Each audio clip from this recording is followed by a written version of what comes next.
नमस्कार, जय माई की। खड़गमाला के अंदर आगे का जो विषय है वो हम समझते हैं। सर्वप्रथम तो ये कहना चाहूंगा कि जो अभी चल रहा है खड़गमाला के अंदर गुरुमंडल की ऊर्जाएं बहुत बड़ी व्याप्त होती है, क्योंकि यहां सारी अथर्व शक्तियां स्थिर होती है। ब्रह्मांड में से जो भी अथर्व शक्ति का वहन होता है वो गुरुमंडल में स्थिर होता है और गुरुमंडल से फिर वो व्याप्त होता है। कोई भी गुरु शक्ति या तो कोई भी गुरु तत्व, उसका सबसे पहला कार्य यही होता है कि उससे जुड़े हुए जो भी पार्टिकल्स है, जिसे हम गॉड पार्टिकल्स कहते हैं, उसको मूल सुरता में वापस लाया जाए। बिना जागे पार्टिकल्स को अपनी अवस्था के बारे में पता नहीं रहेगा, वो मूल स्वरूप पे नहीं आएगा। जो भी जागृति होगी वो मूल में ही होगी, क्योंकि तुम्हें अपने आदिम स्वरूप की खोज है, तुम्हें अपनी मूल चेतना की खोज है, तुम्हें अपने पूर्ण सत्य की खोज है। तो गुरुमंडल भी तुम्हें पूर्ण सत्य वाला ही चाहिए, जो तुम्हें परफेक्शन के ऊपर ले जाए, जो तुम्हें पूर्ण सत्य से अवगत कराए। आधा अधूरा सत्य बोलते ना कि आधा हकीम होगा वो खतरे जान जैसी हालत हो जाती है। जो खुद स्वयं पहुंचा नहीं है वो किसी को और को कैसे पहुंचाएगा।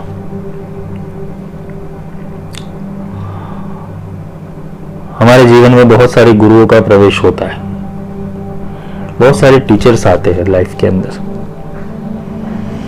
हर एक टीचर का अपना अलग बोध रहता है, अलग अस्तित्व रहता है, अलग चेतना रहती है।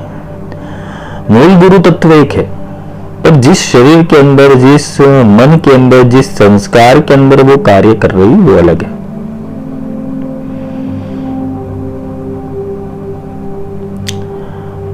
गुरु का अर्थ ही होता है कि वो तुम्हें अंधियारों में से निकालकर उजालों की ओर ले जाए, पूर्ण सत्य की ओर ले जाए,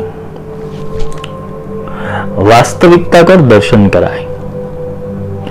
पहले तो तुम्हारे विषाद को काटे, संशय को काटे, तुम्हारे भीतर मूल तत्व यानी आत्मा की जागृति करवाए, और आत्मा की जागृति करवाने के बाद तुम्हें वो सारी संपदा प्रदान करे जो भगवती की है, जो अथर्व शक्ति की है। ये पूरा प्राण प्रतिष्ठा प्रोसेस है।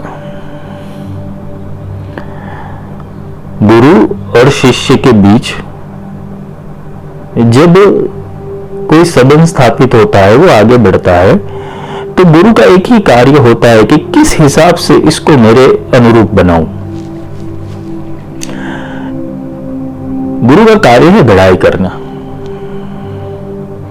और वो घड़ाई बहुत विभिन्न प्रकारों से करते हैं जो हमारी समझ के बाहर है।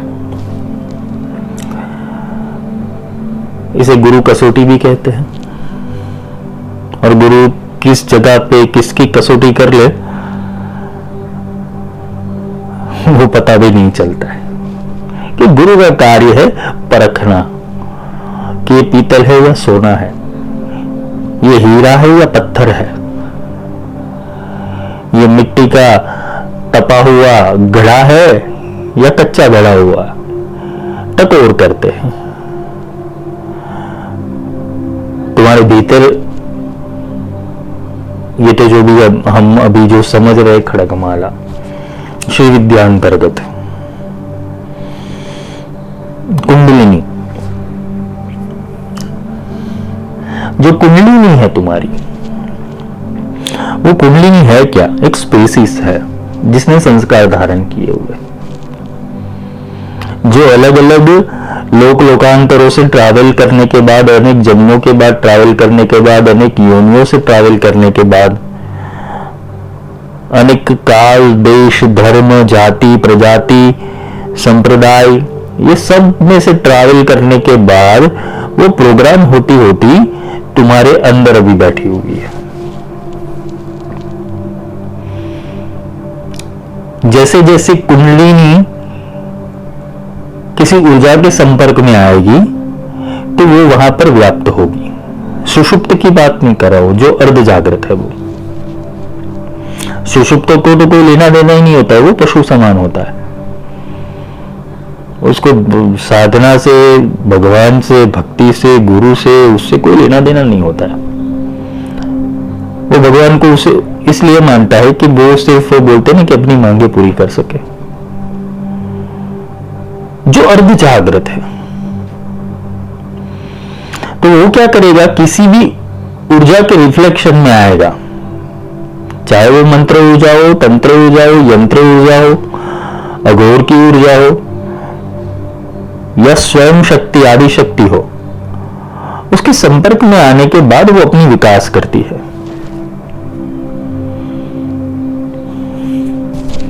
वो ऊर्जा के ऊपर कुछ रिफ्लेक्शन आता है अपने स्वरूप का, तो वो क्या करता है, वो समझने जाता है। वो कुंडलिनी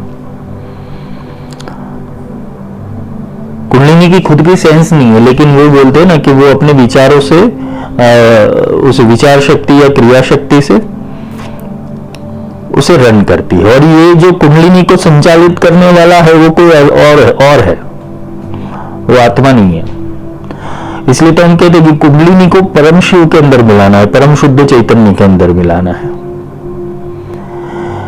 पर जो अर्धजागृत अवस्था के अंदर जो थोड़ी जागी है, थोड़ी सोई हुई है, उस समय के अंदर अगर कोई ऐसा स्पेसिस तुम्हारे अंदर डाल दिया जाए कि जो तुम्हारे काम का नहीं है, तो भटकते रह जाओगे। गुरु बोलते अवेकिंग करना। गुरु क्या करते, अवेकिंग करते, तुम्हें जागरूक करते। तो जागरूक कैसे करेंगे, तुम्हारी कुंडलिनी के अंदर कौन से तत्व पड़े वो देख लेंगे। कि तुम तो अपनी कुंडलिनी को नहीं देख सकते, लेकिन गुरु तो तुम्हारे आभा मंडल से सब कुछ देख सकते हैं कि इसकी कुंडलिनी कहां, किस स्तर के ऊपर है। और कोई गुरु के सानिध्य में गया और गुरु की शरण स्वीकार की, फिर गुरु अपने रंग दिखाते। फिर वो गुरु कुंडलिनी को किसी न किसी रूप से नाथते रहेंगे उसको, क्योंकि विष फैलाती है। कुंडलिनी का जो ऊर्ध्व भाग है उसे सर्पिनी बोला गया है, और सर्पिनी का मूल अर्थ है अहंकार, मैं। ये जो भीतर मैं पड़ा हुआ है वो तुम्हारी कुंडलिनी है। अगर इस थोड़ी सी भी उसकी पूंछ हिला दी तो वो सीधी जहर उगलने के लिए बाहर आ जाएगी। कृष्ण ने काली नाग का दमन किया, क्यों किया? क्योंकि वो गोकुल के अंदर विष फैला रहा था। अभी गोकुल क्या है, तुम्हारी गो यानी इंद्रिया, कुल यानी समूह।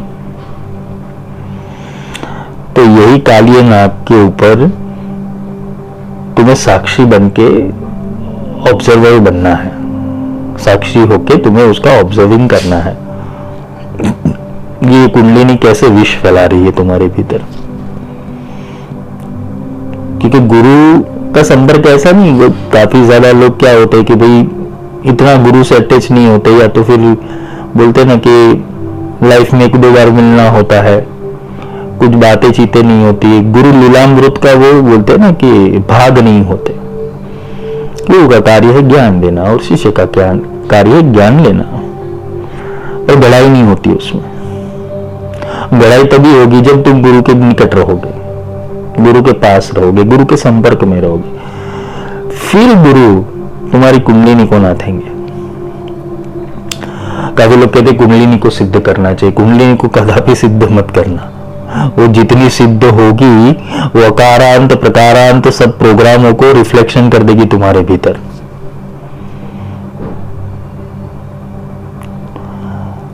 मुक्ति के लिए तुम्हें कुंडलिनी को छोड़ना पड़ेगा, या तो उसका विसर्जन करना पड़े।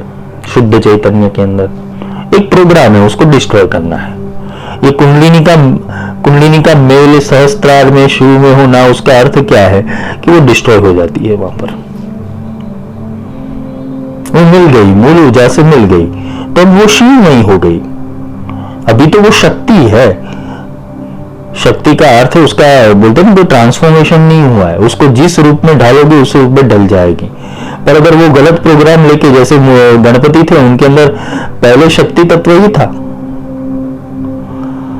और शक्ति तत्व शक्ति पुत्र बोला गया उनको। तो देवी पार्वती ने अपने महल से उनको बना दिया, लेकिन उसके अंदर शिव का तत्व नहीं था। तो गणेश जी ने क्या किया, विष्णु जी को बोलते ना पराजय किया, उनको परेशान किया, ब्रह्मा जी को परेशान किया, शिव के गणों को परेशान, सबको परेशान करके रख दिया। शक्ति थी ना, कुंडलिनी यही करती है। कुंडलिनी तुम्हारे भीतर यही करती है।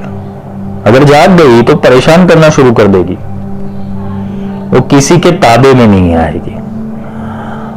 ताबे में तभी जाके आएगी जब उसको नाथने वाला तुम्हारे पास होना चाहिए।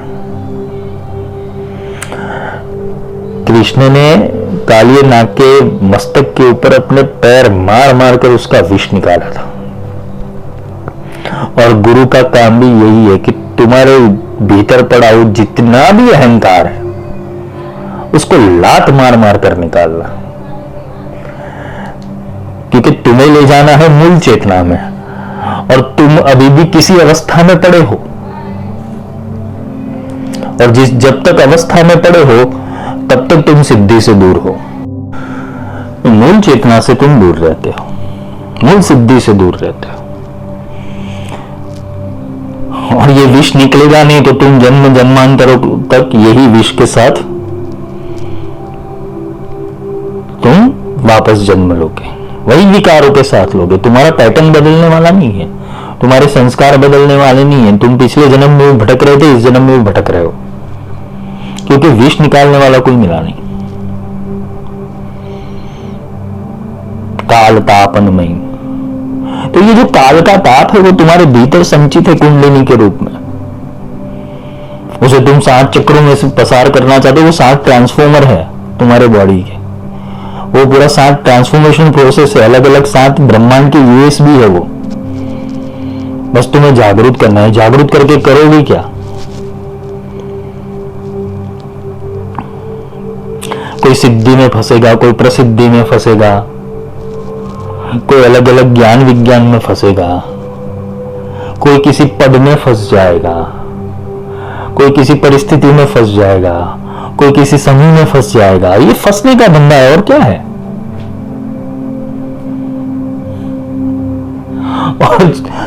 और गुरु ऐसा मिल गया कि जो ये तुम्हारी कुंडलिनी का विष निकालने के लिए बोलते ना पीछे पड़ जाए, तो फिर समझ लेना ये तुम्हारा जन्म आखिरी है। तब समझना कि अब तुम्हारा जन्म आखिरी है। अगर तुम्हारे गुरु ने तुम्हारे अहंकार के ऊपर ठोस नहीं लगाई, आपके अहंकार को प्रताड़ित नहीं किया,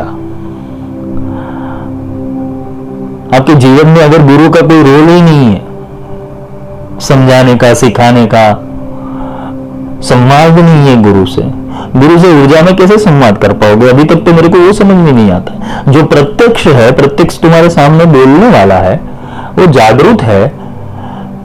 ऐसे ही बोलते हैं साक्षात परब्रह्म, साक्षात परब्रह्म, मंत्र बोल देते, फिर सामने जब वो खड़ा हो जाता है तो फिर तुम भागते हो। गुरु साक्षात परब्रह्म, गुरु रैव परब्रह्म। गुरु का अधिकार होता है शिष्य के विकारों को दूर करने का, लेकिन वो तभी जाके संभव है जब शिष्य समर्पित हो। नहीं तो गुरु का भी कोई अधिकार नहीं। अगर शिष्य ने समर्पण नहीं किया तो वो गुरु छुएगा भी नहीं, वो प्रसाद ग्रहण करने योग्य भी नहीं है। समर्पण बड़ी ऊंची चीज होती है। और जब कोई शिष्य अपने गुरु से पूर्ण समर्पित हो जाता है ना, तब गुरु उसके ऊपर अधिकार करता है। वो अधिकार से मांग सकता है, वो अधिकार से बोल सकता है, वो अधिकार से सेवा दे सकता है।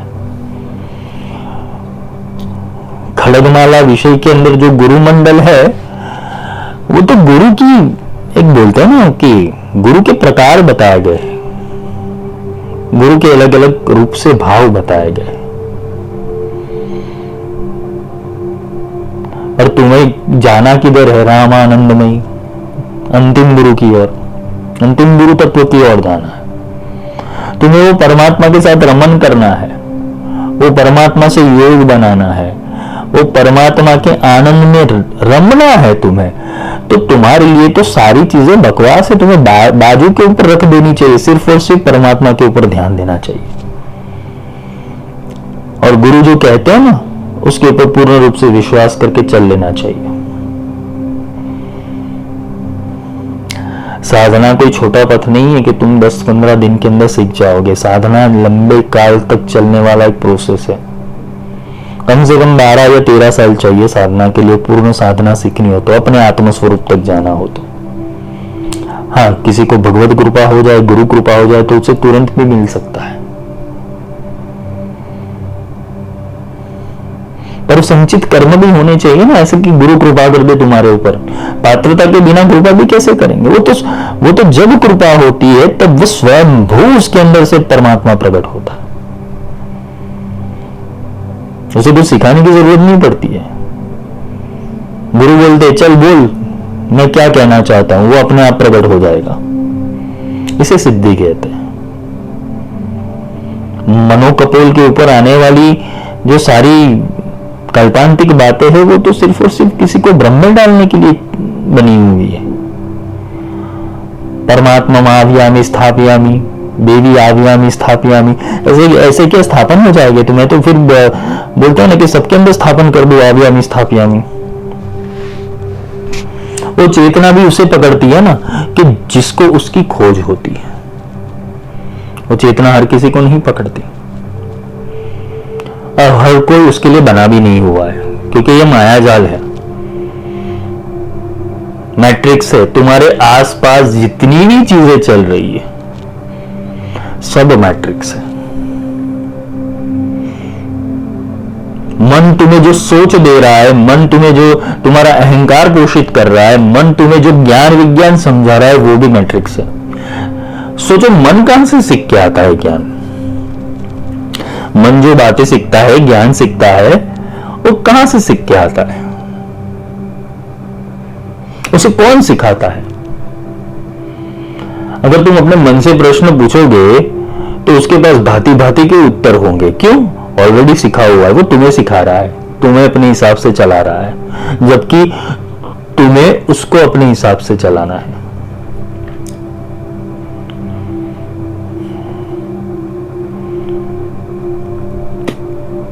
गुरु ये सर्प को पकड़ना सिखाते हैं कि पकड़ तेरी कुंडलिनी को, इधर भागू उधर भागू, इधर डोलू उधर डोलू, पकड़ तेरी कुंडलिनी को, स्थिर कर अपने आप को, मेरुदंड को स्थिर कर, सीधा हो जा।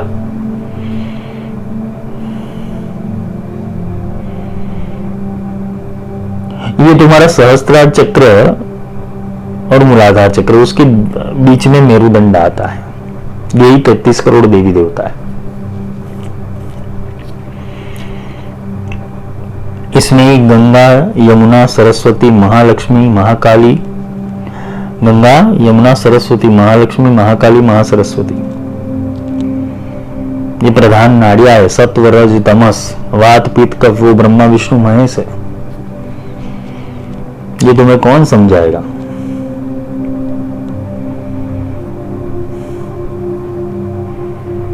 तुम्हारे अंदर तेजस क्या है, ओजस क्या है? तुम्हें ऊर्ध्वरेता कैसे बनना है? कैसे करोगे ये सब प्रोसेस अपने आप? गुरु की जरूरत पड़ती है, और गुरु की जरूरत हर पल पड़ती है। अपने हिसाब से कर लो साधना, पुस्तकों में भर भर के पड़ा हुआ है, कर लो, जाओ। तो गुरु मंडल वो वही शिष्य को पकड़ता है जिसको पहुंचाना है, जिसको मूल सिद्धों के मार्ग के ऊपर ले जाना है, उसको ही पकड़ता है। और हर कोई टिक भी नहीं सकता। आए हैं सो जाएंगे, राजा रंग फकीर, आएंगे ऐसे चले जाएंगे। और गुरु को इससे फर्क भी नहीं पड़ता है। क्यों? क्योंकि गुरु उसकी खोज में, जैसे तुम किसी सही गुरु की खोज में हो, तो क्या गुरु कोई सही शिष्य की खोज में नहीं होगा? गुरु को भी ऐसा ही बंदा चाहिए ना कि जो अपने अनुरूप चल सके, जो स्वच्छंद तंत्र से ना चले। गुरु को काम जगाना है, सुलाना नहीं है। माया गुरु माया जाल में सुला देते हैं।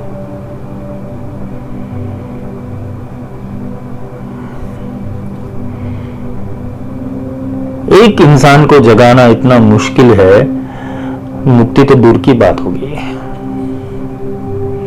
क्योंकि उसके मन, उसके पैटर्न, उसके संस्कार, उसके विचार, उसके पूर्व जन्म के कर्म, ये सब देखना होता है। कहां पर सुरता अटकी हुई है, किसी की क्रोध में अटकी हुई है, किसी संशय में अटकी हुई है, किसी की विषाद के अंदर अटकी हुई है, किसी की लज्जा के अंदर अटकी हुई है, किसी की स्तुति के अंदर अटकी हुई है। सबकी ऊर्जा ब्लॉक है। कहां से उसको ऊर्ध्वगमन करवाए?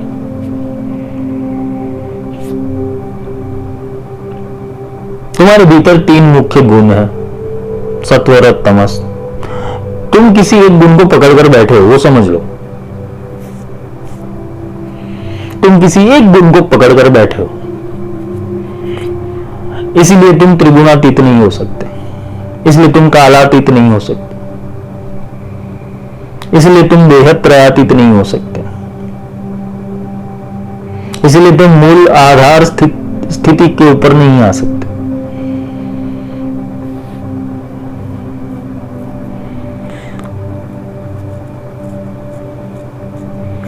कबीर ने कहा था कि जगाने जाओगे तो लोग मारने दौड़ेंगे तुम्हें, क्योंकि लोगों के मन में जो वास्तविकता पैदा हो गई है सत्य के प्रति, अवास्तविकता, उन्होंने अपने मन की कल्पना से एक ईश्वर की रचना की हुई है, एक तत्व की रचना की हुई है। शिव जी तो ऐसे दिखते हैं, विष्णु जी तो ऐसे दिखते हैं, कृष्ण जी तो ऐसे दिखते हैं। एक चित्रण खड़ा कर दिया है, और उसी हिसाब से उनको परमात्मा चाहिए, उन्हीं हिसाब से भगवती चाहिए, उन्हीं हिसाब से महाविद्या चाहिए। अभी धूमावती को पकड़ोगे कैसे? छिन्न मस्तिका का रूप कैसे देखने जाओगे? तुमने कथा वार्ता सुनी है, स्वरूप का ज्ञान ले लिया है कि भाई चलो गर्दन काट दिए, 2 धाराएं निकल रही है, वो जया और विजया को पिला, पर असल में वो है क्या? मैं किसी चित्र के ऊपर 10 मिनट भी ध्यान करूं तो क्या वो प्रकट हो जाएगा मेरे लिए? उसका आह्वान मेरे भीतर करूं, क्या प्रकट हो जाएगा? तो फिर सामने मुकेश अंबानी को ही बिठा दो, लक्ष्मी जी को परेशानी करने की जरूरत नहीं, सामने मुकेश अंबानी का फोटो लगा दो, उसका ध्यान करो, तुम करोड़पति हो जाओगे। कुबेर की मूर्ति रखने की जरूरत ही नहीं है, टाटा बिरला की रख दो, जो तुम्हारे नजदीक पड़े वो। कुबेर तो कहां किसी लोक से आएगा ट्रैवल करता करता, यक्ष लोक से आना पड़ेगा कुबेर को। ये तुम्हारे नजदीक है, उसकी फोटो लगा दो। ट्रांसफॉर्मेशन जरूरी है। वही तो बोला कि विनायक को क्यों बिठाया, मूलाधार के ऊपर विनायक को इसीलिए बिठाया गया कि तुम उसको विनय से संचालित करो, कुंडलिनी को। गणों के अधिपति वो गुरु तत्व है, विनायक वो गुरु तत्व है, इसलिए उनके पास रिद्धि और सिद्धि दोनों है।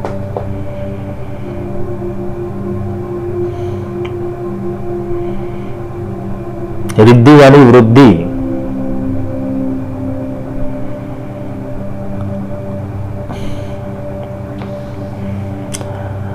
तो ये सारा विज्ञान है, उसे समझना है हमें। इसलिए गुरु की आवश्यकता पड़ती है, क्योंकि विकार निकालने के लिए बोलते हैं कोई स्वीपर तो चाहिए। तुम्हारे घर में कचरा हो गया है तो घर में काम करने वाला तो चाहिए, साफ सफाई करने वाला। अगर खुद नहीं कर सकते तो किसी को रखोगे तो सही।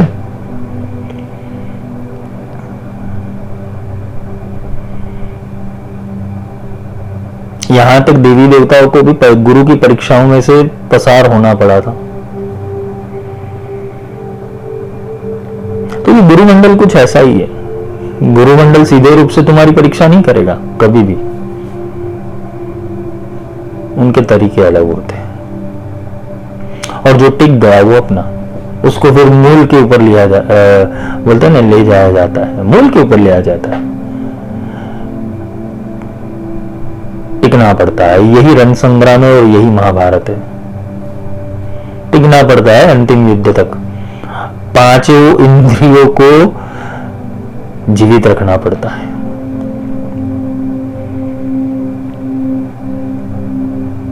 क्योंकि पंचेंद्रिय देवताओं से प्राप्त हुई है। पांडव कौन थे? देवपुत्र थे। पंचतत्व क्या है? वो देव तो है। उसको आखिरी तक रखना पड़ा ना महाभारत के युद्धों के अंदर। किसको समाप्त किया? कौरवों को, दुर्बुद्धि दुशासन को, अहंकार दुर्योधन को, सबको समाप्त करते करते तुम पंचतत्व के साक्षी बनोगे। तो ये है कि गुरुमंडल को समझने के लिए ये सारी चीजें भी समझनी है। ज्ञान अपनी जगह है, विज्ञान अपनी जगह है और गुरु लीलामृत अपनी जगह है। इसलिए जो आगे है काल तापनमयी, जो तुम्हें काल के ताप से दूर करे, ये समय चक्र से बाहर निकाले, तुम्हारे भूत भविष्य वर्तमान की चिंताओं से तुम्हें मुक्त कर दे और तुम्हें मुक्तामणि दे दे कि जो आज से तू मुक्त हो गया, तुम फिर फ्रीडम हो जाओगे ना फिर कोई साधना करनी, ना तप करना है, ना जप करना है, कि ना किसी की आराधना करनी, सीधे मुक्त। जब किसकी आराधना करूं? पहले जब मैं था तब हरि नाही, अब हरि मना ही। जब हरि भीतर प्रकट हो गया, हरि मेरे अंदर आ गया, तो साधना करूं तो किसकी करूं? तब हरि का काम क्या है? वासुदेवमयी। ये जो आगे गुरुमंडल में नाम आते हो, वासुदेवमयी, पृथ्वी के ऊपर रहने वाला देव, वसने वाला देव, वास करने वाला देव, वो मनुष्य ही है। पृथ्वी के ऊपर कौन सा देव है? मनुष्य ही है। मनुष्य के भीतर जो वास करता है, वसुदेव। वसु का अर्थ पृथ्वी भी होता है। वासुदेव में वो अपने पूरे, बोलते ना, पूरी संपदा और ऐश्वर्य के साथ वो परमात्मा तुम्हारे अंदर आता है। वो भगवती अपने पूरे तत्वों के साथ तुम्हारे अंदर आती है। वो आधी अधूरी इंस्टॉल नहीं होती, और आधी अधूरी इंस्टॉल हो गई तो वो काम की क्या? वो चेतना काम की क्या जो आधी अधूरी इंस्टॉल है? वो आती है तो पूर्ण रूप से आती है, और नहीं आती तो उसका रचकन भी नहीं आता है, उसका एक पार्टिकल भी नहीं घुस सकता तुम्हारे अंदर। इसे स्वमंत्र रक्षिणी विद्या बोला गया है। तुम कितनी भी उपासना कर लो, जब तक ऊपर से आदेश नहीं होता ना, तब तक कुछ नहीं होता है। और ऊपर का दरवाजा एक ही बंदा खटखटा सकता है, वो है तुम्हारा गुरु। तुम्हें अपने गुरु के पास परफॉर्मेंस करना है परमात्मा को मिलने के लिए। क्यों? क्योंकि गुरु वो तुम्हारा ऑब्जर्वर है, परीक्षार्थी है। वो गुरु तुम्हें सिलेबस भी समझाएगा। गुरु क्या प्रश्न पूछेंगे, क्या प्रश्न आएंगे जीवन के अंदर, वो भी समझा देगा। कौन सी परेशानी आएगी वो भी समझा देगा। कैसे जागना है वो भी समझा देगा। पूरा क्वेश्चन पेपर तुम्हें ऑलरेडी दे देगा, बस पास तुम्हें होना है कॉपी करके। क्या क्या फेस आएंगे तुम्हारी लाइफ के अंदर, जर्नी के अंदर, साधक से साधना से सिद्धि की ओर बढ़ने के ऊपर क्या क्या फेस आएंगे, वो गुरु समझा देते हैं ऑलरेडी। बस तुम्हें तैयारी रखनी है अपनी। तलवार रोज निकालनी पड़ती है, रोज घिसनी पड़ती है, रोज लड़ाई करनी पड़ती है, तब जाके तुम युद्ध के अंदर कुछ अपना परचम लहरा सकते हो। वरना होगा क्या, जंग लग जाएगी तलवार को। ये खड़गमाला और कुछ नहीं, ज्ञान रूपी खड़ग है। सारे संशयों को काटना पड़ेगा। एक भी संशय बचना नहीं चाहिए। अगर तुम सच्चे परमार्थी हो, परमार्थ को प्राप्त करने वाले हो, परमात्मा को प्राप्त करने वाले हो, तो तुम्हारे एक एक संशय को तुम दूर करो जीवन के अंदर, वो जरूरी है। अर्जुन ने कृष्ण को गीता में यही प्रश्न पूछा था कि हे प्रभु, मुझे आपकी प्राप्ति करनी है तो मैं क्या करूं? कौन सा मंत्र करूं, कौन सा यंत्र करूं, कौन सा जंत्र करूं? भगवान ने स्पष्ट किया था वहां कि मैं किसी मंत्र, तंत्र, यंत्र, अनुष्ठान से प्राप्त नहीं होता हूं। मैं प्राप्त होता हूं जा किसी तत्वदर्शी गुरु के पास, जो मेरे तत्वों का अनुसंधान कर सके तेरे अंदर। धर्मदर्शी गुरु नहीं बोला था, साधनादर्शी गुरु नहीं बोला था, तत्वदर्शी गुरु बोला था।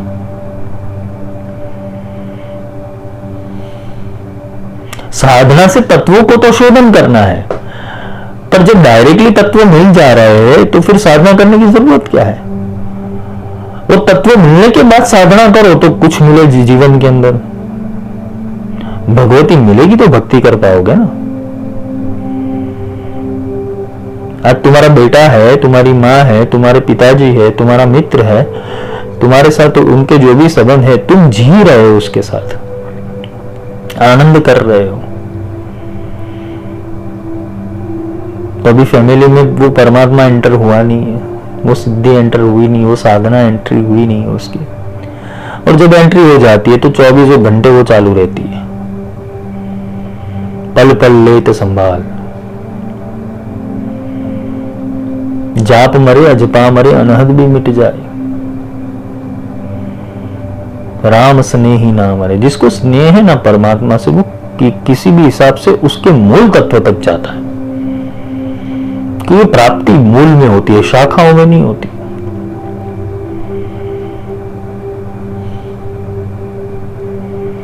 हम शाखा पकड़ने जाते हैं, कालिका तंत्र पढ़ लू, गणेश पुराण पढ़ लू, शिव पुराण पढ़ लू, मार्कंडेय पुराण पढ़ लू, शाखा पकड़ने जाते हैं। मूल के ऊपर आओ ना। तो गुरु का काम है तुम्हें मूल तक ले जाना। ये ललिता जो है, मुझे परमेश्वरी है, उसके मूल तक ले जाना तुम्हें, क्योंकि उसको प्रकट करना है तुम्हारे भीतर। साक्षात्कार तो उसे ही कहोगे ना, कि साक्षात आकार, जिसके भीतर वो साक्षात आकार रूप से प्रकट हो जाए। आंखें बंद करके खुद को ध्यान करके बोलते हैं ना कि देवी का आवाहन नहीं करना है, साक्षात आकार, वो खुद के आकार के साथ आती है। तुम बदल जाओगे, फिर तुम ना रहोगे, तुम वो हो जाओगे। वो सत्य है।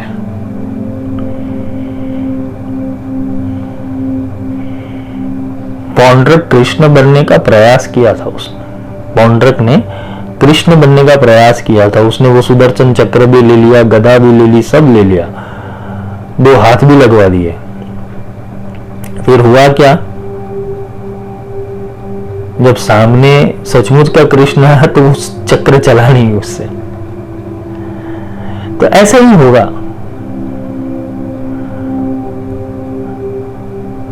पृथ्वी के ऊपर 10वें अवतार की तैयारी हो रही है। सब बोल रहे कि विष्णु जी का 10वां अवतार आएगा, उसका नाम ही कल्कि है, काल को काटने वाला। काल का अर्थ सब होता है। काल से जितना भी निर्मित हुआ है वो काल है। मन, बुद्धि, चित्त, अहंकार काल है, विचार काल है, संस्कार काल है, तुम्हारी अंधश्रद्धा काल है, तुम्हारे संशय काल है।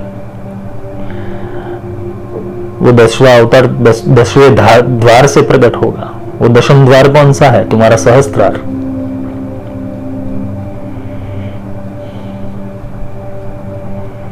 वो 10म द्वार से आएगा, इसलिए उसे 10वां अवतार बोला है कि वो आएगा तो सब काट के जाएगा। हम बोलते कि भगवान का अवतरण कब होगा? भगवान का अवतरण ऐसे होगा, कल्कि ऐसे आएगा, खड़ग लेके आएगा, घोड़े के ऊपर आएगा। घोड़े का अर्थ प्राण शक्ति है।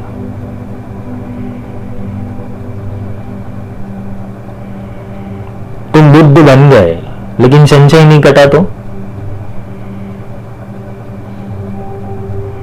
समय को समाप्त करने आएगा वो, और समय के द्वारा निर्मित जो भी घटना है उसको समाप्त करेगा।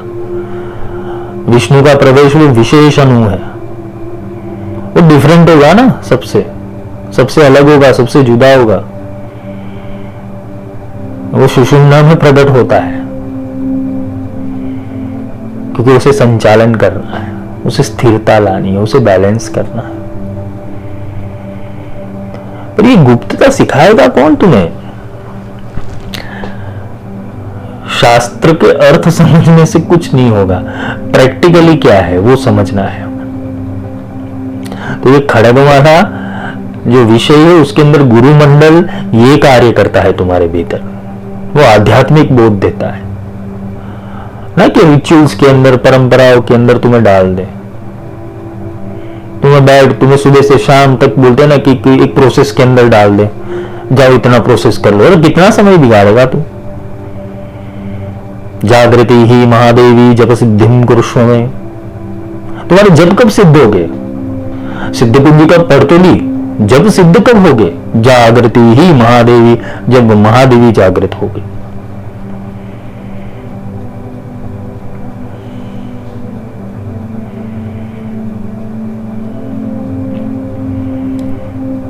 कबीर ने एक चीज बोला था अपनी वाणी के अंदर कि सुरता को साधो, सुरत को साधो। सुरत का अर्थ होता है तुम्हारा ध्यान, तुम्हारी सुरती लगाओ। जो नाथ संप्रदाय वाले कहते हैं कि अलख की धुनी लगाओ।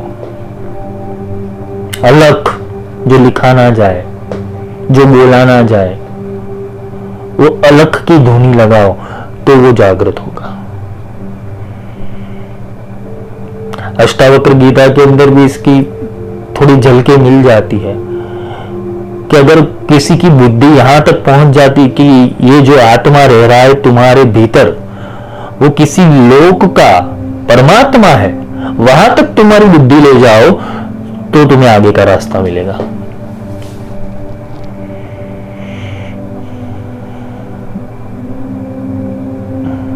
पर आत्मा तो मूल केंद्र है ना, मूल के ऊपर तो आना पड़ेगा। तो गुरु क्या करता है? घुमा फिरा कर, इधर से उधर दौड़ाकर, उधर से इधर दौड़ाकर तुम्हें मूल के ऊपर ही लाएगा। और सच्चा गुरु होगा ना, वो टाइम वेस्ट नहीं करेगा। क्या इतना सारा करने का, सुबह से शाम लेके माला टूट जाती है लोगों की। हाँ, साधना करनी चाहिए, मना नहीं है, पर उतनी ही करो जितनी जरूरत है। पूरे दिन साधना करने जाओगे शरीर थक जाएगा, इतनी ऊर्जा लेके जाओगे कहां? तुम्हारी कुंडली की कैपेबिलिटी नहीं है। और पूरे दिन साधना में तुम व्रत भी नहीं हो सकते, जबकि तुम्हें परमात्मा का ध्यान तो 24 घंटे करना चाहिए। कब मौत आ जाए पता क्या कहा है किसी को? साधो ये उल्टा कुआ। जिसको साधन प्राप्त करना है, जिसको साधना है, जिसको लक्ष्य की प्राप्ति करनी है, उसके लिए उल्टा कुआ है। उल्टे कुएं का अर्थ है राम तुम्हारा जप करे तुम पाओ विश्राम। भगवान तुम्हारा चिंतन करेगा, तुम्हें भगवान का चिंतन करने की जरूरत नहीं है। राम तुम्हारा जप करे। अरे कबीर है, मीरा है, रविदास, उन्होंने बोला कि वो हमारा चिंतन कर रहे हैं, हम तो अलख में बैठे हुए, शांति से बैठे हुए, हम आराम कर रहे हैं। कबीर ना कभी प्राणायाम किया है, ना कभी कोई आसन किया है, ना कोई चक्र ध्यान किया है, कोई हठयोग किया है, फिर भी उनको मिले परमात्मा। मीरा ने लय लगाई, उसको मिल गया। हनुमान जी ने सेवा की, उसको मिल गया। राधा ने प्रेम किया, उसको मिल गया। तो तुम्हें क्यों नहीं मिल सकता? कहां पर कमी है? तुम सब चीज पकड़ने जाते हो। तुम्हें ऑलराउंडर बनना है, प्रॉब्लम ये है। पर तुम एक कक्षा में तो पूर्ण हो जाओ, पहले एक एक गुण को तो पकड़ो, एक एक गुण को तो साधो। पहले बैटिंग करना सीखो ठीक से। जैसे तैसे तो शॉट नहीं लगा सकते तुम, वरना आउट हो जाओगे। काल ने एक ही बॉल डाला, उसके अंदर आउट हो जाओगे। फिर वो तुम्हारी बुद्धि के बाहर का होगा वो गेंद। उसके लिए क्या है? पत्तों का महल है, वो फूक मारेगा, सब गिर जाएगा। काल के लिए क्या है?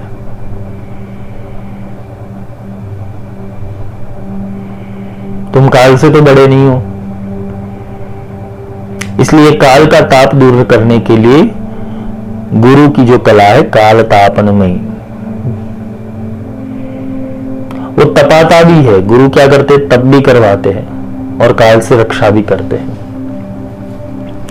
तो गुरुमंडल की ऊर्जा समझना है तो ऐसे समझो।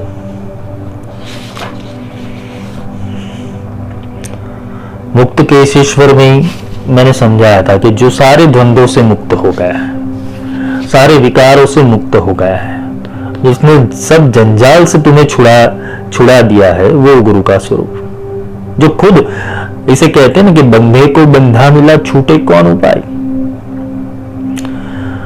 जिसका गुरु खुद बंधा हुआ है और जो अपने शिष्य को बांध रहा है, छूटे कौन उपाय, किस रीति से छूटेगा। जिसका गुरु ही जप तप ध्यान व्रत अनुष्ठान में बंधा हुआ है, वो मुक्ति कैसे देगा। बंधे को बंधा मिला, किसी रिचुअल्स किसी परंपरा को फॉलो कर रहा है, किसी बोलते हैं ना कि स्तोत्र को फॉलो कर रहा है, मंत्र को फॉलो कर रहा है, किसी पैटर्न को फॉलो कर रहा है, वो खुद बंधा हुआ है, तुम्हें कैसे मुक्त करेगा। गुरु का कार्य है तुम्हें मुक्ति देना। मुक्त केशेश्वरमयी, मुक्ति भी एक कला है, वो गुरु सिखाते हैं।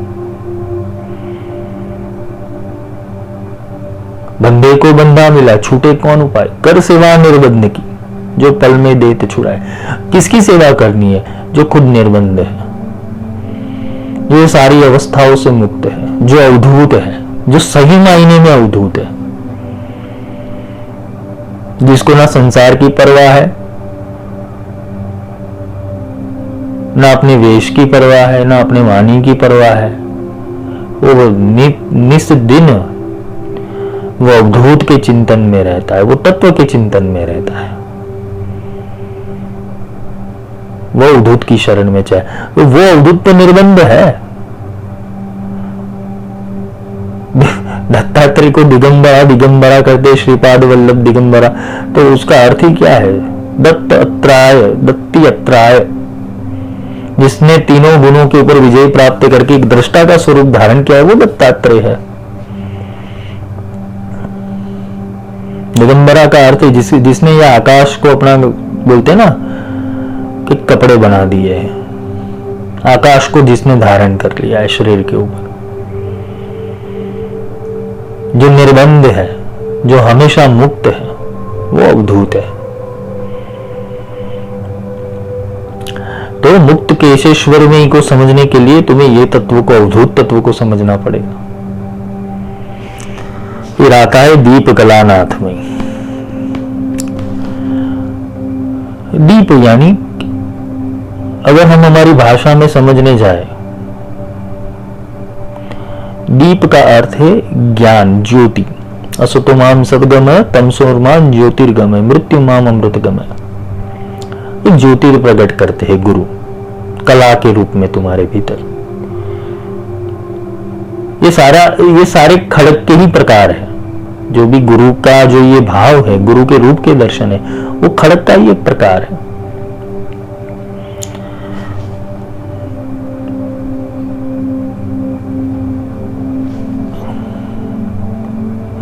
इसे कहते हैं लाइट ऑफ नॉलेज, ज्ञान का दीपक जलाना। ज्ञान रूपी दीपक जलाना है और उसकी कला सिखाना, कैसे ज्ञान का दीपक जलाया जाए। हर एक संशय को, हर एक विज्ञान को, हर एक ज्ञान को, हर एक तत्व बोध को अपने भीतर कैसे प्रकट किया जाए, वो ये दीप कलानाथ में ये गुरु की कला सिखाती है। गुरु समझाते हैं कि भाई तू मध्यमा में क्या सोच, वैखरी में क्या सोच, परा में क्या सोच, पश्चिंती में क्या सोच, कौन सा चिंतन लगा तो तेरे को ये तत्व की प्राप्ति होगी। वो गुरु सिखाते हैं, वो निर्देश कर देते हैं। गुरु ऐसे बोलते हैं ना कि तुम्हारा इंटीग्रेशन करते हैं कि परा को ऐसे समझना है, पश्चिंती को ऐसे समझना है, मध्यमा को ऐसे समझना है, वैखरी को ऐसे, वो निर्देश करके छोड़ देते हैं। फिर तुम्हें अपने तर्क लगाने हैं और साथ में वो अथर्वा तो तुम्हारे भीतर वो भगवती वहन कर ही रही है, जो गुरु द्वारा शक्तिपात की हुई है। तो वो अथर्वा तुम्हें वहां तक ले जाएगी। शक्ति का संचय इसीलिए जरूरी है कि वो तुम्हें वहां तक ले जाए, वो तर्क तक ले जाए, वो धीमहि तक ले जाए। और दीप कलानाथ में ये कला का प्रागट्य कर देती, ज्ञान रूपी कला का। विष्णु देवमयी, विष्णु का अर्थ मैंने काफी लेक्चरों में समझाया है। विष्णु का अर्थ होता है विशेष अणु।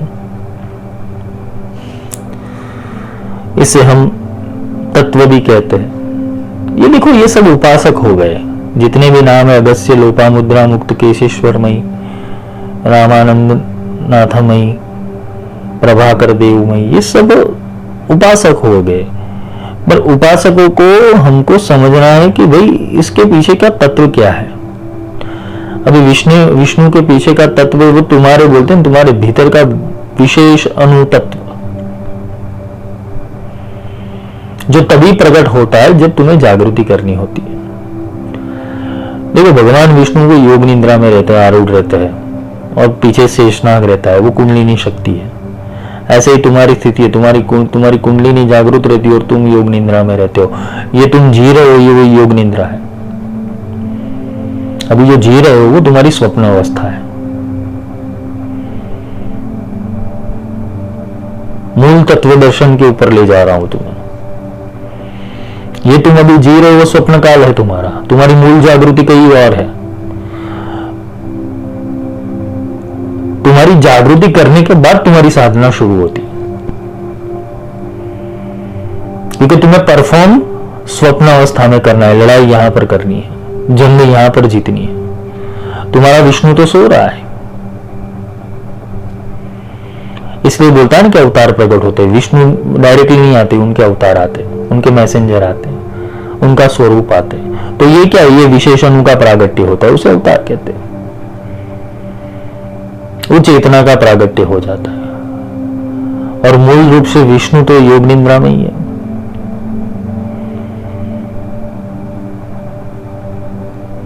काफी साधक जब मुझसे जुड़े हैं या तो फिर जो अपनी साधना पथ में अग्रसर हैं, उन्हें काफी बार ऐसे बोलते हैं ना, किंचिक समय हेतु एक समाधि अवस्था का, एक बीज समाधि का अनुभव होता है। वो बीज समाधि उनको कहाँ ले जाती है वो पता नहीं है। वो 3-4 सेकंड, 5 सेकंड, 1 मिनट, 2 मिनट तक वो बीज समाधि में चले जाते हैं। समाधि अलग है और बीज समाधि अलग है, वो समझ लेना। समाधि में तुम सम आदि तत्व को भेंट कर सकते हो, तुम अपने सम आदि तत्वों का विकास करते हो। बीज समाधि यानी कि सब कुछ, सारा प्रोग्राम फेल, अभी तक की सारी चीजें फेल, और मूल जागृति के ऊपर आ जाना, मूल जागृत हो जाना, यानी तुम्हारे भीतर वो परब्रह्म की जागृति होना, देवताओं की नहीं या गुणों की नहीं, मूल ब्रह्म की।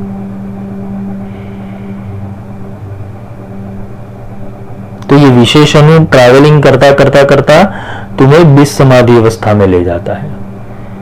और बीज समाधि अवस्था के बाद तुम्हें ऐसा लगता है यहाँ पृथ्वी के ऊपर कि ये मैं कहां पर आ गया, क्योंकि वहां के लिए वहां जो तुम्हारी स्थिति थी वो स्वप्न की थी। तुम अचानक से जागृत में कहां था, और तुम्हें लगेगा बहुत सारे घंटे निकल गए, जबकि यहां पर होता है 2 या 3 मिनट, यहां 2-3 मिनट ही होता है, और वहां तुम्हें लगता है मैं कितना ट्रैवलिंग करके आया, थक गया। ये फीलिंग होती है। काफी मेरे साधक है जो उनको ये भी समाधि का अनुभव है।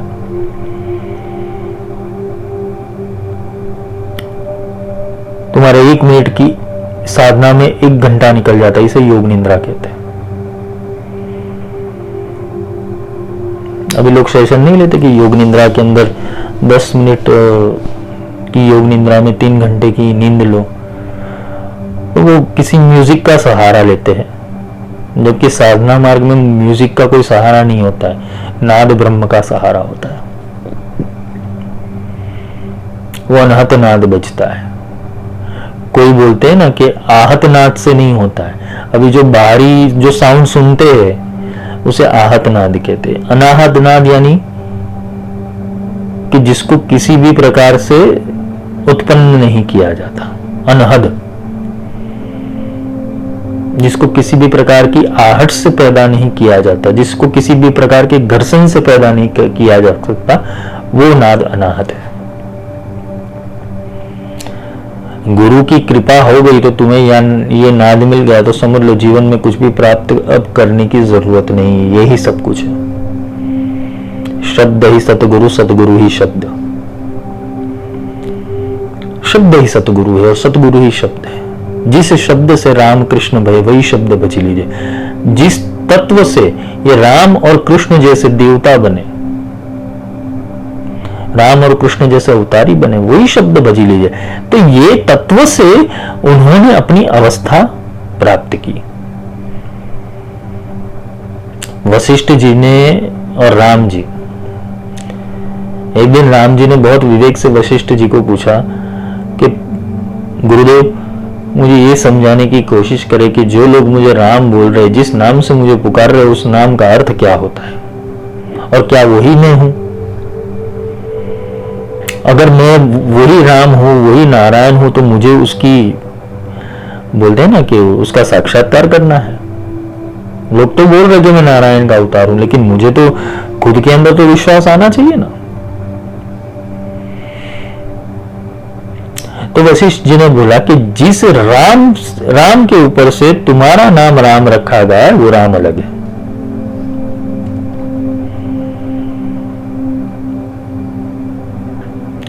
वो राम अलग है। तब राम जी ने कहा कि मुझे जरा उसका अनुभव तो करवाओ गुरुदेव, मैं तो जानूं कि वो राम कैसा है। वशिष्ठ जी ने उनको फिर ध्यान में ले गए, वो सुरता चढ़ा दी जहां ब्रह्म खुद विस्मृत होकर अपने पर ब्रह्म स्वरूप को देख रहा है। जो जागृत ब्रह्म है, साकार ब्रह्म है, वो खुद विस्मृत होकर अपने पर ब्रह्म स्वरूप को देख रहा है। और जब वशिष्ठ जी ने उन्हें जगाने की कोशिश की कि राम क्या हुआ, अब जागना नहीं है, तब राम जी ने कहा गुरुदेव ये राम तो बहुत ही सुंदर है, बहुत ही शांति प्रदान करने वाला है, बहुत ही ऊर्जा प्रदान करने वाला है, और इसके अंदर से मुझे बाहर नहीं निकलना है अभी। तो ये राम तत्व है, ये राम तत्व है। तो हम किस राम की पूजा कर रहे हैं, वो हमें समझना है। तो विष्णु विशेषण के बारे में समझा, विष्णु देवमयी, प्रभाकर देवमयी। प्रभाकर यानी सूर्य, प्रभा का अर्थ है प्रभामंडल, प्रभा का अर्थ है तुम्हारा प्रभुत्व, तुम्हारी प्रभा, तुम्हारी प्रभा शक्ति,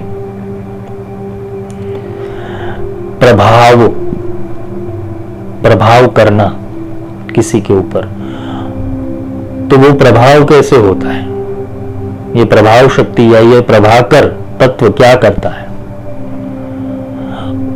उसको पता है कि वो क्या है, तभी तो उसकी प्रभा बढ़ेगी। हमको पता ही नहीं होता हम है कौन, हम नाम गुण परिवार संसार जाति धर्म इसके अंदर तो बंधे हुए, तो मूल तो हमें पता ही नहीं कि हम है कौन। तो प्रभा प्रकट कैसे होगी तुम्हारे भीतर, जब तुम्हें पता चल जाए कि तुम कौन हो और तुम उससे बात कर सको, वो तत्व को समझ सको, वो तत्व का संचालन कर सको। तुम कह सकते हो वहां के ऊपर कि मैं परमात्मा को जानता हूं, क्योंकि वो प्रभा में आता है, तुम उसके प्रभाव में हो, वो स्वयं संचालित ऊर्जा के प्रभाव में हो।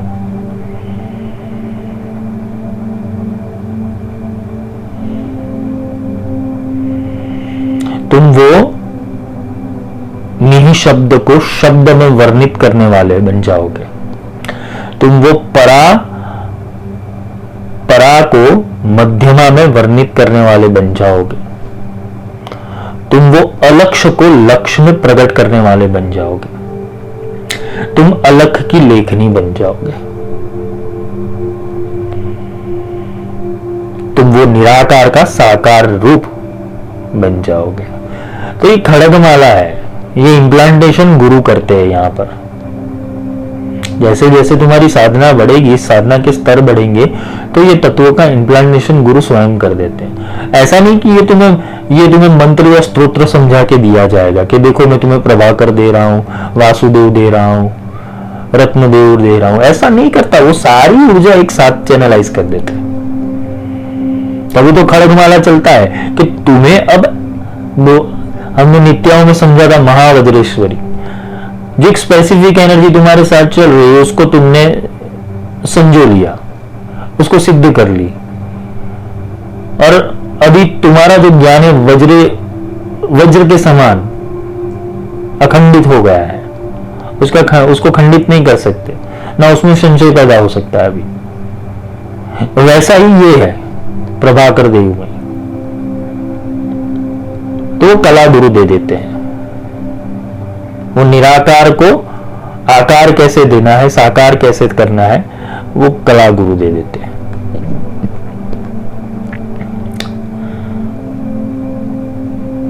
ये एक जानने की कला है। इसे हम तेजस भी कहते हैं, आभा मंडल, ऑरा क्लींजिंग। ऑरा तुम्हारी डार्क हो गई है, ऑरा तुम्हारी लाइट हो गई है, ऑरा पीली है, ऑरा लाल है, ऑरा येलो है, ऑरा वायलेट है, ऑरा ग्रे है। प्रभाकर देवमय। जब ये तत्व तुम्हारे भीतर आ जाएंगे, तुम्हारी ऑरा मापने की ताकत किसी के भीतर नहीं होगी।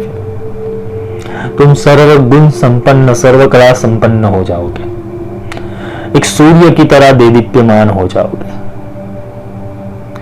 और ये तत्व गुरु देते हैं, तेजस तत्व।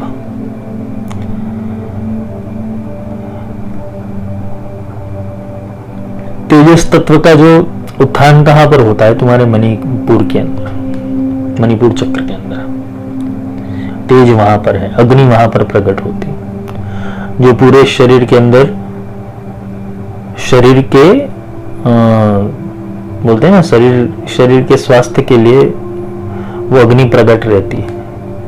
खाना उसमें पचता है, स्वाहा होता है, और उससे रुधिर बनता है, और वो तुम्हारे शरीर में जाता है। तेज तत्व, तेजो देवमयी। तो तेज, तुम्हारा गुरु तुम्हें तेज कैसे प्रदान करेगा? ज्ञान से और अनुभव से।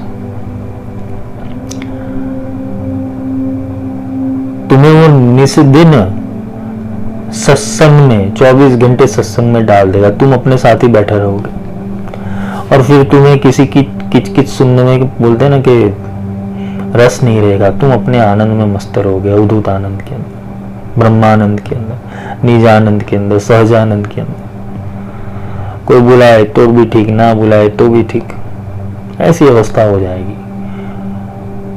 इसे कहते तेजो देव में। वो प्रकट रहता है, वो तेज तुम्हारे मुखमंडल के अंदर, आभा मंडल के अंदर दिखने लगता है। ये कोई अलग लोक का प्राणी है। लोग ऐसे ही समझेंगे ये कुछ अलग लोक का प्राणी है, क्योंकि तुम अपनी ऊर्जा को संचित कर रहे हो वो महानिर्वाण के लिए। गुरु क्या करते हैं? महानिर्वाण की तैयारी करवाते हैं। यहां से सिद्धि, निधि, ये सब गुरु दे देंगे, पर स्टार्टर तो तुम्हें लगाना पड़ेगा ना। स्टार्टिंग तुम्हें, गाड़ी तो चालू तुम्हें करनी पड़ेगी। पेट्रोल भी गुरु डलवा देंगे, डीजल भी डलवा देंगे, रास्ता भी दिखा देंगे, लेकिन गाड़ी तो स्टार्ट तुम्हें करनी पड़ेगी ना, क्योंकि चलानी तुम्हें। तेजो देव में तो ये तेज जो तुम्हें पोषण करते हैं गुरु अपने तेज से, अपनी ऊर्जा से, उससे तुम्हारे भीतर स्वरूप का निरूपण होता है। तुम्हें स्वरूप निरूपण करवाते हैं। तुम्हें वो देवी का देवी की, भगवती की ऊर्जा, उनका तेज तुम्हारे अंदर प्रस्थापित किया जाता है। तो गुरु वो तुम्हारे गुण के हिसाब से, तुम्हारे संस्कार के हिसाब से, तुम्हारे पैटर्न के हिसाब से गुरु तुम्हारे भीतर वो तेज डालते हैं। इसलिए उनको तेजो देवमयी भी बोलना है,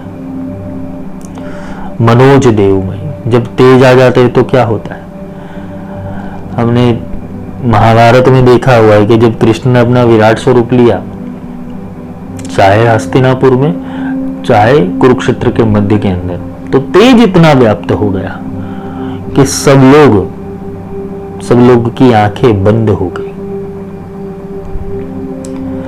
मनोजवम मारुत तुल्य वेगम, मनोजवम मारुत तुल्य वेगम, जितेंद्रियम बुद्धि मताम वरिष्ठम।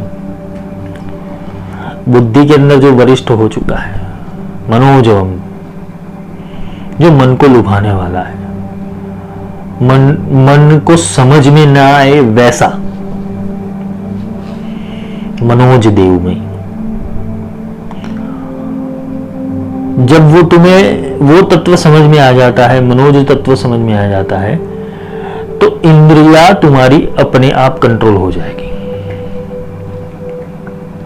जो इंद्रियां अभी तुम्हारा सुन नहीं रही थी, अब इंद्रियां वो देखकर हाथ जोड़कर खड़ी रहेगी वहां पर कि अब इससे पंगा नहीं लेना है। वो एक प्रकार की मन और ओज से बना हुआ है, मनोज, मन और ओज। आगे क्या था, तेज था, अभी का क्या है, ओज है। ये दोनों तत्वों के अंदर समझना है, तेज और ओज। तेज प्रकाश के रूप में है, ओज उजास के रूप में है। ओज का अर्थ होता है पुष्टि होना।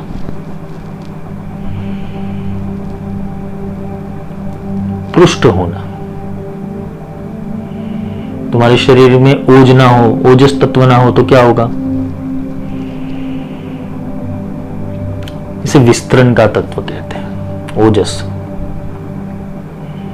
तेजस वो प्रकाश का तत्व है और ओजस वो विस्तरण का तत्व है। मनोज, इसका अर्थ है मन को कंट्रोल करना, मन के ऊपर लगाम लगाना, इंद्रियों के ऊपर लगाम लगाना। और जब ये अवस्था में तुम पहुंच जाते हो तो तुम्हारे भीतर किसी हंस का प्रवेश करवाया जाता है। हंस का अर्थ यानी तुम्हारी जो बोलते हैं ना कि तुम्हारी जो सिस्टम है, प्राणिक सिस्टम, उसको जागृत किया जाता है। हंसम सोहम हंसम, ये मंत्र आते हैं। तो प्राणों के द्वारा वो ओजस तत्व व्याप्त होता है, तुम्हारी पुष्टि होती है,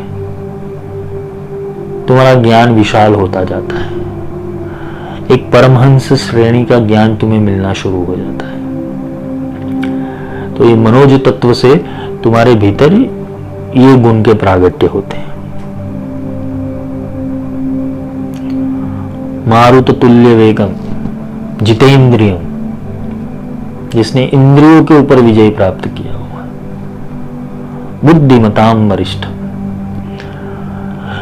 जिसकी बुद्धि वरिष्ठ जैसी है, जो बालक जैसा नहीं है, जिसको बार बार समझाना पड़े, सिखाना पड़े, रूठना मनाना पड़े, बालक जैसी बुद्धि हो, उसके अंदर वरिष्ठ बुद्धि नहीं आती।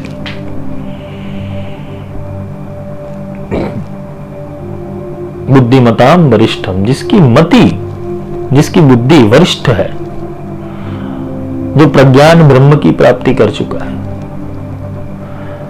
वो ही इंद्रिय निग्रह कर सकता है, वो ही चित्त वृत्तियों का निरोध कर सकता है। योगस चित्त वृत्ति निरोध, योग चित्त की वृत्तियों का निरोध करने के बाद करना क्या है, मन को तो स्थिर करना है। मनोजवम मारुत तुल्य वेगम, तो कैसे, पवन वेग से करना है उसे। ये मनोज का अर्थ थोड़ा ये ब्रीफ में समझाया, क्योंकि हनुमान जी से संलग्न है मनोजवम, हम श्लोक गाते हैं ना उनका। फिर आता है कल्याण देवमयी। मनोज का अर्थ है कि सेल्फ कंट्रोल, इंद्रियों के ऊपर कंट्रोल हो जाना, पंच कर्मेंद्रिया, ज्ञानेन्द्रिया, ध्यानेन्द्रिया, सबके ऊपर कंट्रोल आ जाना और उसको अपने हिसाब से चलाना, ना कि वो हमें उसके हिसाब से चलाए। आगे आता है कल्याण देवमयी। कल्याण का अर्थ होता है कल्याण करना। कल्याण का अर्थ दूसरा होता है जुड़ना, इसे योगिनी तत्व भी कहते हैं। तुम्हारा कल्याण हो, कल्याण का अर्थ कल्याण कैसे हो? भगवती तुम्हारा कल्याण करे, भगवान तुम्हारा कल्याण करे, प्रभु तुम्हारा कल्याण करे। कल्याण का अर्थ है कि तुम उससे जुड़ जाओ, उससे एक रूप हो जाओ, उसके साथ संलग्न हो जाओ। अब क्या हुआ यहाँ पर कल्याण देव में, जिसका इंद्रिय बोलते हैं ना कि इंद्रियों के ऊपर कंट्रोल आ गया, मन के ऊपर कंट्रोल आ गया, अब उसके आगे का प्रोसेस में क्या होगा? वो परमात्मा से जुड़ जाएगा, कल्याण हो जाएगा उसके। इसे कहते हैं कि ब्रह्म के साथ संबंध स्थापित करना, ब्रह्म के साथ एकाकार होना, तत्व के साथ एकाकार होना, गुरु के साथ एकाकार होना, कल्याण हो जाना, एक दूसरे के लिए बन जाना। दुल्हा दुल्हन मिल गए, फीकी पड़ी बारात। अब गुरु का विदेही और तुम्हारा विदेही एक ही तत्व के ऊपर आ जाएंगे।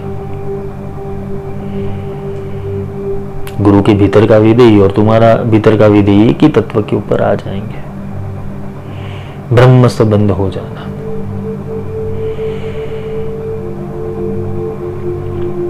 जब ऐसा हो जाता है, जब ब्रह्म तुम्हारे भीतर आ जाता है,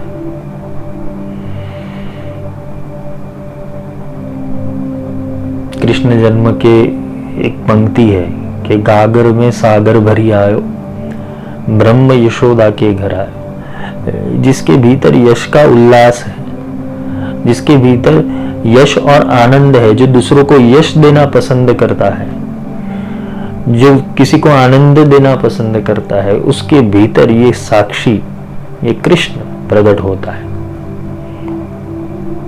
तुम्हारे भीतर आकर्षण, कृष्ण का अर्थ है आकर्षण। कृष्ण का अर्थ क्या है? आकर्षण। कृष्ण का अर्थ क्या है? साक्षी। यह आकर्षण तब तुम्हारे भीतर कब प्रकट होगा? कि जब तुम किसी को यश देना शुरू करो। क्योंकि उनके जो माता पिता थे कृष्ण के, जो गोकुल वाले, वो नंद बाबा और यशोदा थे, जो हमेशा के लिए आनंद में रहता है और जो हमेशा दूसरों का यश, प्रभु का यश बढ़ाने में आगे रहता है, उसके भीतर ये परमात्मा प्रकट होता है, ये आकर्षण प्रकट होता है। प्रशंसा सबको प्रिय होती है, प्रशंसा सबको प्रिय होती है।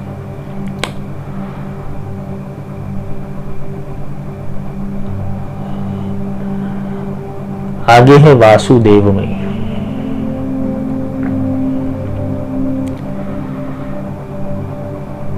वासुदेवमयी का अर्थ है, मैंने आगे भी समझाया,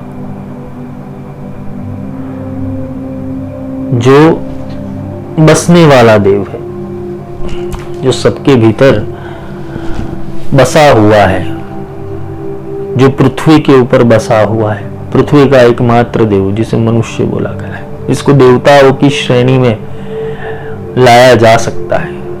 मनुष्य जन्म एक प्लेटफॉर्म है, इससे तुम असुर भी बन सकते हो और देवता भी बन सकते हो। इट्स अप टू यू और it's up to your gurus. वो तुम्हारे गुरु के ऊपर भी है कि तुम्हें देवता की श्रेणी में डाले या असुर की श्रेणी में डाले। क्योंकि गुरु तो शुक्राचार्य भी थे असुरों के, लेकिन सिखाया वही।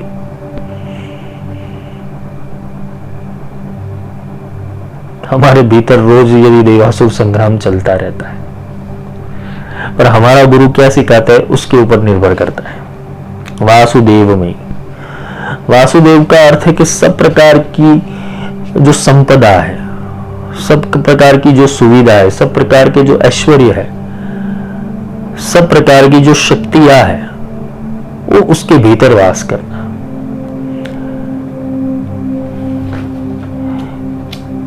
सब प्रकार की ईश्वरीय तत्व, सर्व प्रकार की सिद्धि, या तो हम ऐसा कह सकते कि परमात्मा स्वयं, परमात्मा स्वयं। एक तो ब्रह्म को सुनना है और ब्रह्म हो जाना है। ये वासुदेवमयी का अर्थ है, ये ब्रह्म ने उसका सहारा लिया। किसका? ये साकार स्वरूप का। वो किसी के शरीर में प्रकट होकर वो बोलने लगेगा। अभी जब साधक इतनी उच्चतरीय साधना करने लगता है तो उसके भीतर ब्रह्म आकर बोलता है, वो परमात्मा स्वयं प्रकट होता है उसके अंदर। ये वासुदेवमयी का अर्थ कुछ ऐसा है कि तुम्हारे भीतर वो वसने लगे। वो अभ्यास से होगा। वो एक बार आएगा, दो बार आएगा, दिन में 2-3 बार तुम्हारा दरवाजा खटखटाएगा, तुम्हारे भीतर आने की कोशिश करेगा और तुम बिजी हो तो वापस चला जाएगा। फिर तुमने सुरता लगाई उसके ऊपर तो सीधा तुम्हारे अंदर प्रवेश कर जाएगा और फिर उसका चैनल चालू हो जाएगा। अब फिर वो ही दिखाएगा, वो ही बुलवाएगा, वो ही सुनाएगा। उस सब क्रिया उसके अधीन हो जाएगी वासुदेव की। ये अथर्वभान की प्रक्रिया है पूरी। ये खड़गमाला और कुछ नहीं। जब ललितांबा आती है तो ये सारे तत्वों को लेकर आती है और तुम्हें स्वयं ब्रह्म बनाती है। इसलिए ब्रह्मा विष्णु महेश वो देवी भगवती के चरणों के अंदर बोलते ना कि बैठे हुए, सिंहासन के नीचे बैठे हुए ब्रह्मा विष्णु महेश। तो भगवती उनको ब्रह्म बनने की शक्ति देती है। सब बना तो ऊर्जा से ही है, हमें समझना ऊर्जा को ही है। तो ये तत्वों को प्रकट करती है, तत्वों की उत्क्रांति करती है और तत्वों को परमात्मा बना देती है। ये शक्ति का प्रताप है, ये गुरुमंडल की ऊर्जा का प्रताप है कि अब वो जो बोलेगा, जैसे ब्रह्मांड बोल रहा है वही तुम सुन रहे हो।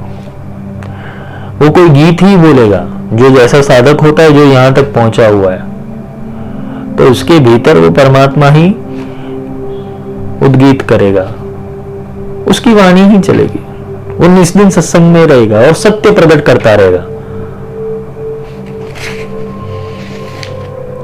इसको हम एक प्रकार से मैसेंजर भी कह सकते हैं। वो परमात्मा का प्रतिनिधित्व करता है। ये जो वासुदेवमयी तत्व है वो परमात्मा का प्रतिनिधित्व करता है।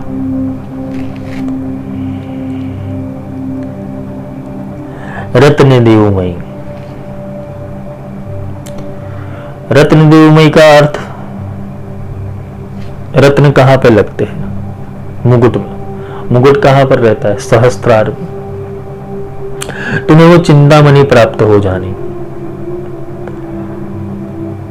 तुम्हारे सहस्त्रार के नीचे एक पॉइंट होता है, वहां रत्न लगता है, जिसे आज्ञा चक्र के थोड़ा ऊपर बोला गया, इसे गुरु चक्र बोला गया है। रत्न वहां प्रकट होता है, उसे चिंतामणि कहते हैं। गुरु चक्र कोई गुरु ही खोल सकता है, वो भी याद रखना। हर कोई गुरु की ताकत नहीं है कि गुरु चक्र खोल दे तुम्हारा। आज्ञा चक्र अलग है और गुरु चक्र अलग है। आज्ञा चक्र के ऊपर गुरु का आदेश आता है, जबकि गुरु चक्र के ऊपर गुरु स्वयं विराजमान होते हैं और वो आदेश का निर्देश करते हैं।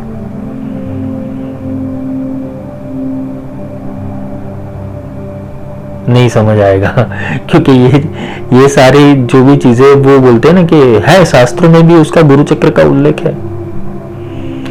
कुछ चक्र गुप्त बोले गए, 7 चक्र के अलावा भी ऐसे कुल 9 चक्र है,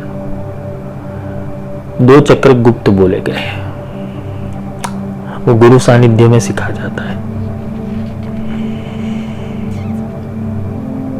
रत्नदेव का अर्थ ये है कि वो तुम्हें शिरोमणि बना देते हैं। रत्न शिरोमणि। तुम एक कांच के टुकड़े के अस्तित्व में थे, भगवती की कृपा से अब तुम हीरे बन गए, तुम्हें अपनी परख हो गई और गुरु की कृपा मिल गई, तो तुम अब हीरे बन गए। अब तुम्हें वो चिंतामणि प्राप्त हो गया। अब तुम्हें अपने जन्म का रहस्य समझ में आएगा। यहां पर आने के बाद तुम्हारा जन्म व्यर्थ नहीं गया है, वो समझ आएगा और तुम अपने जीवन को एक रत्नमयी अवस्था में ले जाओगे। हमारे जितने भी संत महात्मा महापुरुष हो गए वो सब रत्नमयी है, क्योंकि उन्होंने उपदेश दिया वो चिंतामणि से। किन्होंने रामचरितमानस की रचना की, किन्होंने कनकधारा की रचना की, किन्होंने श्री सूक्तम की रचना की, तो वो रत्न देके गए। वो चिंतामणि रूप का रत्न, वो परब्रह्म की वाणी जहां ठहरती है, वो शासन करने वाला तुम्हारा चक्र, जिसे सहस्त्रार कहते हैं, जहां सहस्त्र सिद्धियां है, वहां एक रत्न प्रकट हो जाता है, अमूल्य रत्न। इसको मैंने श्री सूक्तम के अंदर कौस्तुभ मणि के रूप में समझाया है, चिंतामणि के रूप में भी समझाया हुआ है। और अंतिम जो गुरु तत्व है वो है रामानंदमयी। रामानंदमयी का अर्थ ये कि एक यूनियन बनाना, एक यौगिक क्रिया बनाना। अब क्या हो गया कि ब्रह्म का अनुसंधान हो गया, ब्रह्म के अनुसंधान से तुम्हें योग पता चल गया, योग से तुम्हें रत्न की प्राप्ति हो गई। अब क्या करना है, बस तुम्हें उसके भीतर आनंद करना है, रामानंदमयी, उसके भीतर अब आनंद करना है और तुम्हारा आनंद भी यही होगा, उसका चिंतन तुम्हारा आनंद बन जाएगा। जैसे हनुमान जी का आनंद वो राम के चिंतन से था, वैसे ही तुम्हारा आनंद वो भगवती के चिंतन से हो जाएगा। तो ये रामानंद की अवस्था अपने आप मिल जाएगी तुम्हें। रामानंद, ब्रह्मानंद, निजानंद, सहजानंद, ये सब अलग अलग प्रकार के जो दुर्लभ आनंद है वो तुम्हें मिलने लगेंगे। ये सब अनायास होता है गुरु कृपा से और भगवती की कृपा से। इसलिए अपने तत्वों की पहचान करें, अपने गुरु की पहचान करें, भगवती के स्वरूप की पहचान करें, तो जीवन में ये सारे तत्व समझ में आएंगे। रिचुअल्स करने से या तो किसी भी चीज को अंधा फॉलो करने से तुम्हारे जीवन में जागृति नहीं आगे। अपनी दृष्टि खोलनी जरूरी है, अपनी आंखें खोलो। संसार बहुत बड़ा है और व्याप्त है। तुम वो परम महासत्ता को एक सूक्ष्म कण में समझने की कोशिश कर रहे हो, कैसे संभव है? उसके लिए तुम्हें भी विशाल बनना पड़ेगा, तुम्हें भी कालत्रयातीत होना पड़ेगा, तुम्हें भी देहत्रयातीत होना पड़ेगा, तुम्हें भी त्रिगुण से पर होने की दृष्टि रखनी पड़ेगी, तुम्हारी दृष्टि खोलनी पड़ेगी। भगवान ने जब विराट स्वरूप का दर्शन करवाया अर्जुन को, तो उसको दिव्य दृष्टि दी थी। तो वैसे ही गुरु तुम्हें दिव्य दृष्टि देते हैं ये चिंतन करने के लिए। पर गुरु का ज्ञान चिंतनमय हो तो गुरु के ज्ञान के ऊपर चिंतन करोगे ना, तुम्हें अवस्थाओं के ऊपर चिंतन करोगे, शास्त्रों के ऊपर चिंतन करोगे, श्लोकों के ऊपर चिंतन करोगे, स्तोत्र के ऊपर चिंतन करोगे, मंत्र के ऊपर चिंतन करोगे। ये चिंतामणि होगी तो होगा ना तुम्हारे पास। इसलिए चिंतन करने वाला तत्व भी गुरु ही देते हैं। तो ये यहाँ पर हम गुरु मंडल की जो ऊर्जा है उनको प्रणाम करते हैं, उनका आशीर्वाद लेते हैं और आगे भी हमें ज्ञान देते रहे ऐसी प्रार्थना करते हैं। आज के लिए इतना ही। खड़गमाला का अगला लेक्चर 1-2 दिन के अंदर। मुझे थोड़ा जल्दी करना है कि भाई जल्दी ये विषय समाप्त हो, पर भगवती जो फ्लो में ले जा रही है वही फ्लो में जाना अच्छा है। जल्दी करने से कोई लाभ है नहीं, क्योंकि उसको जो बुलवाना होगा वही बुलवाती है। आज के लिए इतना ही। जय माई की।